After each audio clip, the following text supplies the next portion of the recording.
귀하신 하나님의 말씀은 창세기 25장 1절부터 8절입니다. 우리 다 같이 1절부터 8절 압도하겠습니다. 시작.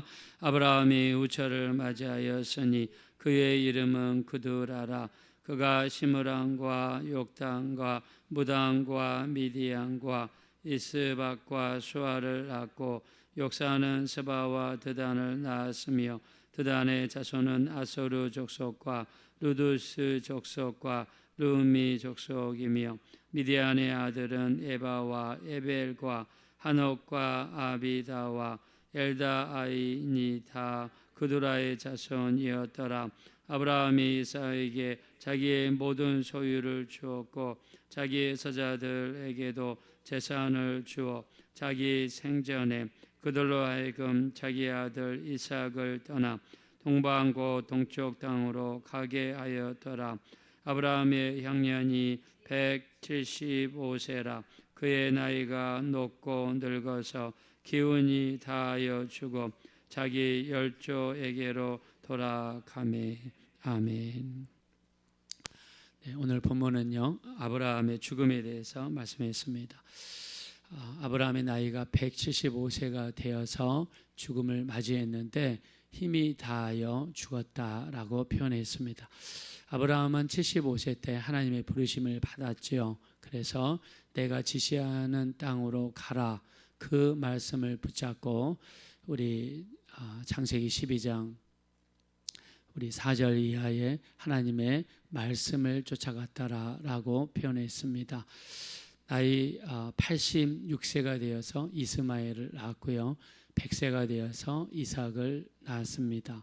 자, 그리고 137세 때 사라의 나이 127세 때 사라가 먼저 죽음을 맞이했죠. 자, 그리고 사라를 장사한 후에 137세 때 세 번째 장가를 들었습니다. 세 번째 맞이한 여자가 구두라라고 하는 여자입니다.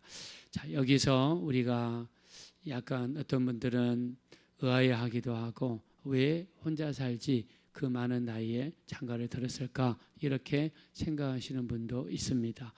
자, 실제로 아브라함의 나이 137세면 굉장히 많은 나이입니다. 자, 그럼에도 세 번째 장가를 들었어요. 아브라함은 일평생을 거쳐서 세 명의 아내가 있었습니다. 첫째는 사라고요. 두 번째는 하갈입니다. 사라를 통해서 한 명의 아들 이삭을 얻었고 하갈을 통해서 하갈은 애굽 여종이었죠. 이스마엘이라는 아들을 얻게 되죠.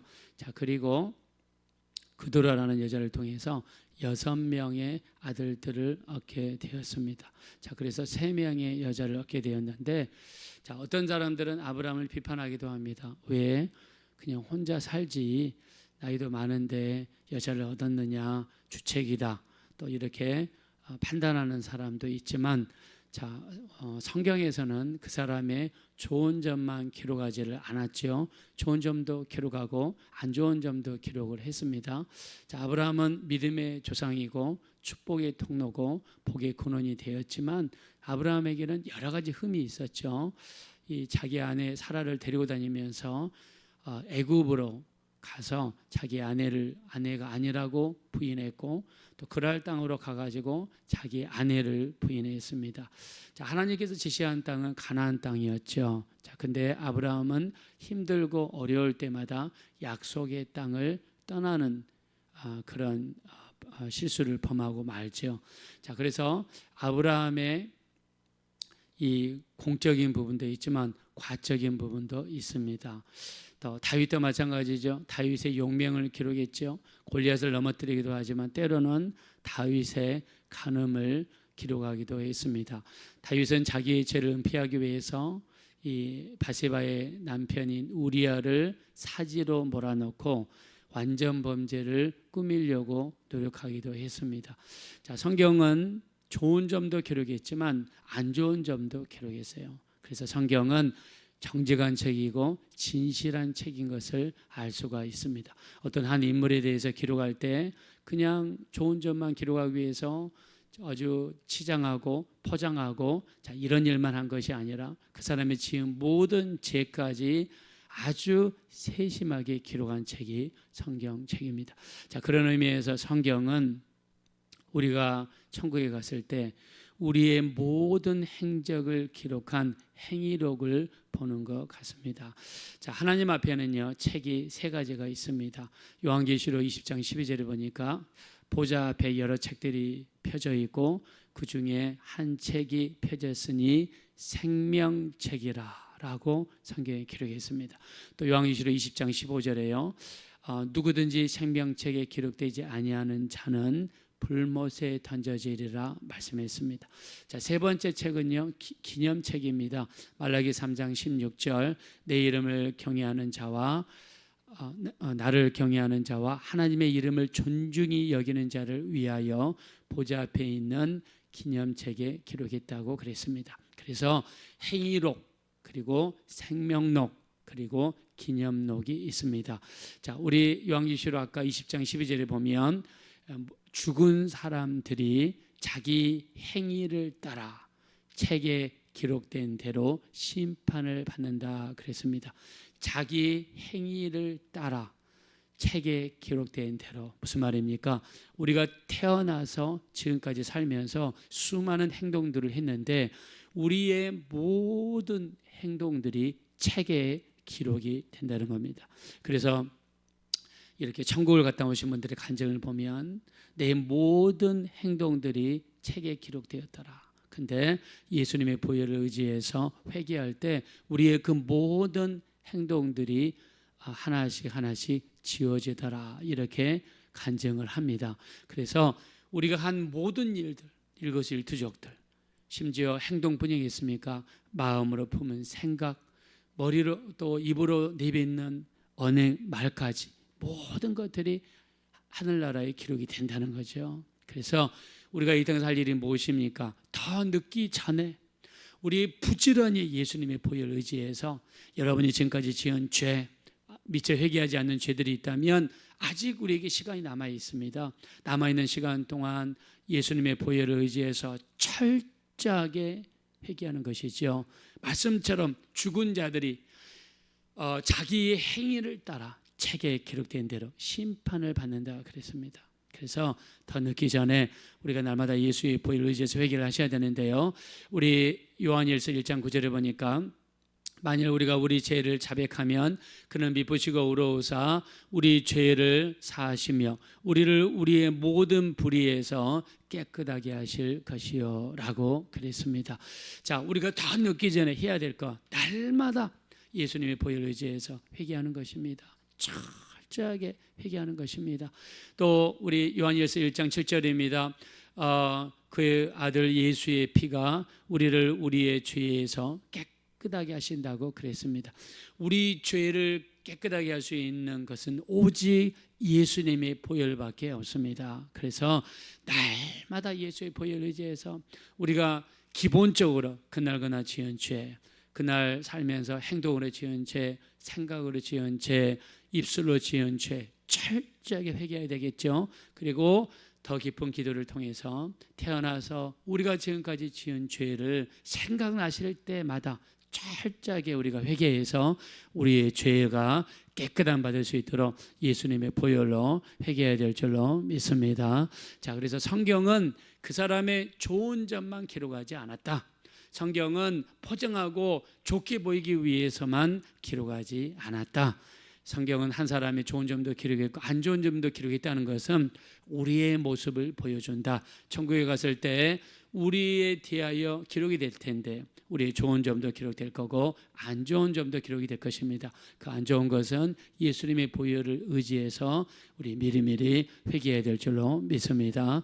자, 오늘 저는 세 번째 아내였던 구두라에 대해서 한번 조명해 보고자 합니다. 자, 구두라, 우리 한번 1절 말씀으로 가겠습니다.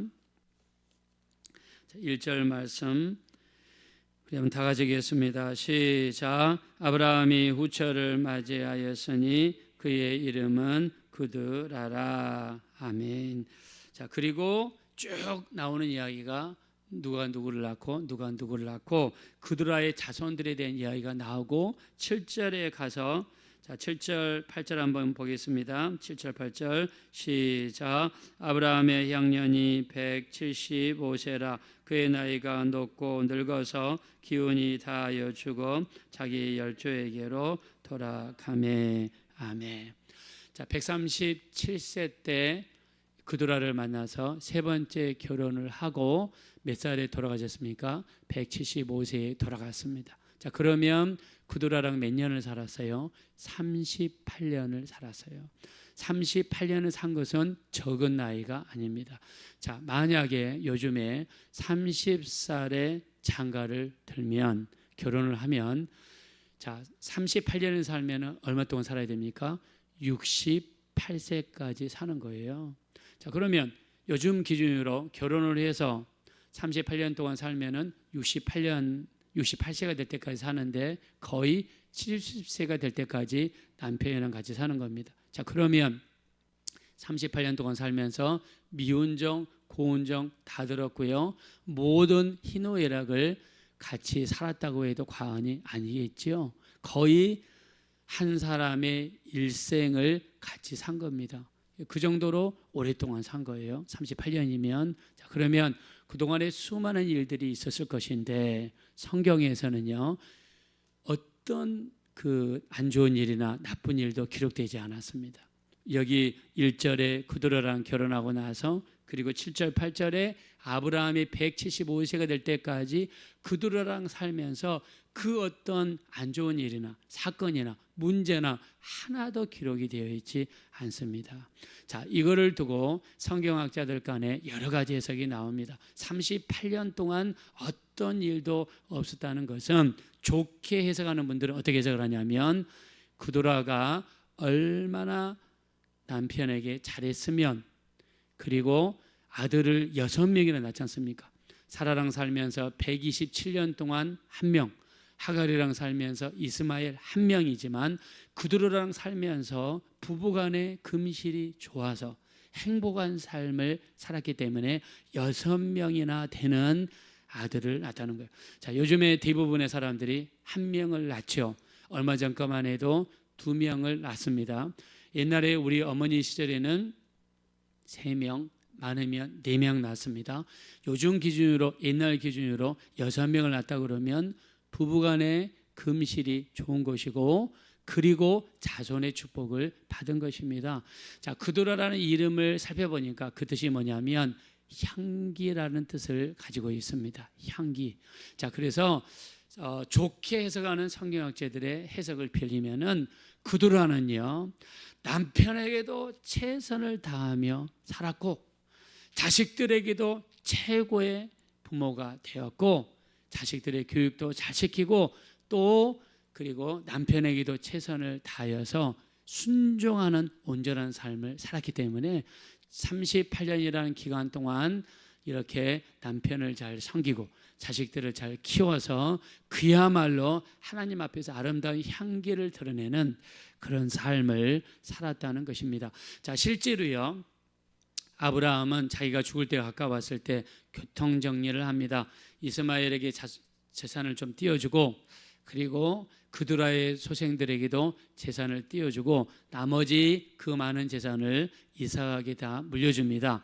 자, 그리고 자기가 죽고 난 다음에 그두라의 아들들이 많지 않습니까? 6명이죠. 그래서 힘이 많은 그두라의 자식들이 이삭을 해하게 될까 봐 미리 자기 살아있을 때 그두라를 설득해서 재산을 넘겨주고 그 자식들을 데리고 동방으로 떠나게 설득을 합니다.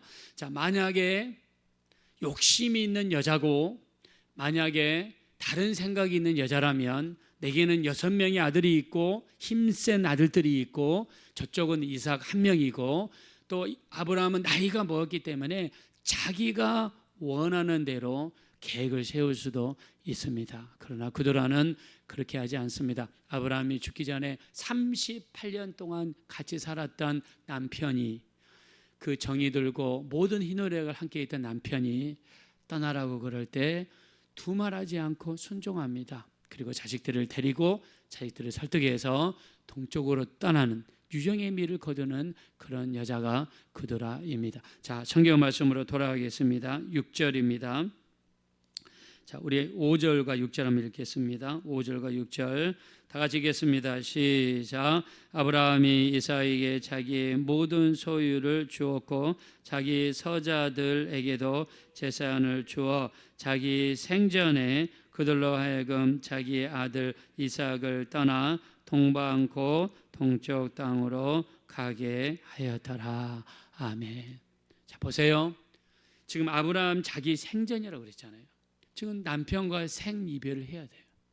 여러분, 이게 쉬운 일인가요? 사람이 짐승처럼 한번 떼어내면 함부로 떼어질 수 있는 그런 존재인가요? 아닙니다. 자, 그러나 그도라는 이 모든 아브라함의 사정을 이해합니다. 그리고 유정의 미, 하나님 앞에서 아름다운 결말을 맺기 위해서 아들들을 설득을 하고 그 아들들에게도 자식들이 있을 거고 손자들이 있었을 겁니다. 다 데리고 설득해서 그 어려운 집단 이주를 실천했던 분이 바로 그도라라고 하는 여자입니다. 자, 그도라는 남편과의 사이에서도 정말 너무너무 좋은 관계를 유지했고 자식들도 정말 아름답게 키워냈고 그리고 유정의 미를 거두기 위해서 집단 이주를 감행했던 하나님 앞에 아름다운 향기를 발산했던 분이 바로 그도라입니다. 자, 영적으로 보면 우리가 바로 그 그도라입니다. 우리 고린도후서 2장 15절에 보니까 하나님 앞에서 우리는 그리스도의 향기라고 이야기했습니다. 사도 바울은 고린도에 있는 사람들에게 너희는 그리스도의 향기라고 표현했어요. 그리스도의 향기라는 것은 가는 곳마다 예수 믿는 향기를 드러내는, 우리가 가는 곳마다 문제를 일으키고 사고를 치고 저 사람은 교회 다니는 줄 아는데, 교회 집사인 걸 아는데, 저 사람은 성경책을 들고 교회 다니는 사람을 아는데 행동을 보면 그 사람은 예수 믿는 사람이 아니에요. 만약 이런 이야기를 듣는다고 그러면 우리는 그리스도의 향기를 나타낼 수가 없습니다. 자, 그래서 사도 바울은 이렇게 이야기합니다. 우리 고린도후서 2장 14절에 보니까 항상 우리를 각자에서 그리스도를 아는 냄새를 나타내는 하나님 앞에 감사하노라 그랬습니다. 가는 곳마다 저 사람은 정말 예수 믿는 사람 같다. 저 사람은 다른 사람을 잘 도와줍니다. 저 사람은 선행을 많이 합니다. 저 사람은 많은 사람들을 돕습니다. 우리가 만약 이런 이야기를 듣는다 그러면 우리는 분명히 그리스도의 향기를 나타내는 사람들이에요. 그러나 가는 곳마다 문제를 일으키고 어려움을 일으키고 사람들로부터 손가락질을 당하고 어떻게 저런 사람이 교회 다니는 사람이냐, 이런 이야기를 듣는다 그러면 우리는 그리스도의 향기를 드러낼 수 없습니다. 마태복음 5장 16절입니다. 너희 빛을 사람 앞에 비추게 하여 많은 사람들로 하여금 너희 착한 행실을 보고 하늘에 계신 너희 아버지께 영광을 돌리게 하라 말씀하셨습니다. 또 우리 히브리서 13장 16절 오직 선을 행함과 서로 나눠주기를 잊지 말라. 하나님은 이 같은 제사를 기뻐하신다고 말씀했습니다. 우리는 그리스도의 향기입니다. 그도라가 자기 일평생을 통해서 문제를 나타내지 않고 가정을 잘 돌보고 남편에게 잘하고 자식들에게 잘하고 가정에서 문제를 일으키지 않고 또 유정의 미를 거뒀던 것처럼 맘만 먹으면 재산 쟁탈전 또는 정말 어떤 집안 간의 큰 싸움이 일어날 수도 있지만 그도라는 하나님 앞에서 자신이 향기가 되었습니다. 우리도 여러분들 삶 속에서 그리스도의 향기가 되셔서 오직 우리를 통해서 하나님만 드러내고 우리 예수님만 드러내시는 좋은 향기만 드러내셔서 하나님께 영광 돌리고 여러분을 보실 때마다 많은 사람들이 예수 믿게 만들 수 있는 그리스도의 향기가 되어지시기를 예수 이름으로 축원드립니다. 이 시간 기도하실 때 우리가 하나님 앞에서 그리스도의 향기가 되게 도와주십시오. 사람들 앞에 모든 사람들로 하여금 우리 착한 행실을 보고 하늘에 계신 아버지께 영광 돌릴 수 있는 그리스도의 향기가 될 수 있도록 우리 행실과 언행 때문에 하나님의 이름이 먹칠을 가하지 않는 그리스도의 향기가 되어질 수 있도록 우리를 도와주십시오. 우리 합심으로 간절히 기도하겠습니다. 돌아주고 아버지 하나님 진심으로 감사합니다. 우리가 예수 그리스도 안에서 그리스도의 향기가 되어지기를 원합니다. 우리의 착한 행실을 보고 수많은 사람들을 하여금 저 사람은 예수 믿는 사람이다, 저 사람은 교회 다니는 사람이다, 저 사람 때문에 내가 예수 믿고 싶다, 이런 말을 들을 정도로 우리가 사람들 앞에서 착한 행실을 하고 우리 착한 오직 선을 행함과 또 또 서로 나눠주기를 잊지 말라. 하나님께서는 이 같은 제사를 기뻐하신다고 말씀했습니다. 존귀하신 하나님이시여, 우리를 불쌍히 여겨주십시오. 우리가 그리스도의 향기가 되기 원합니다. 그들아가 사람들 앞에서, 많은 사람들 앞에서 향기의 역할을 해서 하나님께 영광 돌리는 문제를 일으키지 아니하고 하나님 앞에서 유정의 미를 거두는 그런 그들아가 되었습니다. 우리도 하나님 앞에 온전한 그리스도의 향기가 되게 도와주셔서 문제 일으키지 않게 하시고 하나님의 이름에 먹칠하지 않게 도와주시고 너희 때문에 하나님의 이름이 이방인 중에서 모독을 당하는도다 이런 이야기가 나오지 않도록 하나님 앞에 온전한 행실로 살아갈 수 있는 우리가 될 수 있도록 인도해 주십시오. 우리가 우리 된 것은 하나님의 은혜입니다. 하나님께서 붙들어 주시고 우리 하나님께서 도와주셨기 때문에 우리가 이런 모습으로 살아가고 있습니다. 우리 하나님의 은혜에 감사합니다. 우리의 연약함을 인지하고 하나님 앞에 더욱더 겸손하고 하나님 앞에서 선을 행하고 서로 돕는 것을 잊지 않도록 우리 하나님 우리를 불쌍히 여겨 주시옵소서. 여러분